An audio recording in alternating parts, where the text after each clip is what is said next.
Cardiac murmurs always come up in medical exams, but do you know your ejection systolic from your pansystolic in terms of causes? Let's break them down. I'm Dr. Aman Arora. I've helped thousands pass medical exams, and this is a classic that always comes up. Starting with one of the common ones, ejection systolic murmur.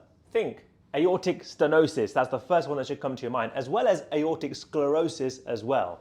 Think pulmonary stenosis, HOCM, hypertrophic obstructive cardiomyopathy, and think anything that causes an increased flow state like pregnancy or anemia, ejection systolic murmur. Staying with systolic, pansystolic murmur next. Three important ones to remember: mitral regurgitation, tricuspid regurgitation, and a VSD, ventricular septal defect. Next, EDM, early diastolic murmur. Think the other two regurgitations, aortic regurgitation and pulmonary regurgitation, as well as aortic dissection and aortic root dilation. EDM, early diastolic murmur. And finally, MDM, mid-diastolic murmur. Think mitral stenosis, tricuspid stenosis, and think rarely atrial myxoma. Now, of course, there are other causes that you might get for each of these four, but remember the first four. Firstly, ejection systolic, pansystolic, early diastolic, and mid-diastolic. Remember the key headline causes: aortic stenosis,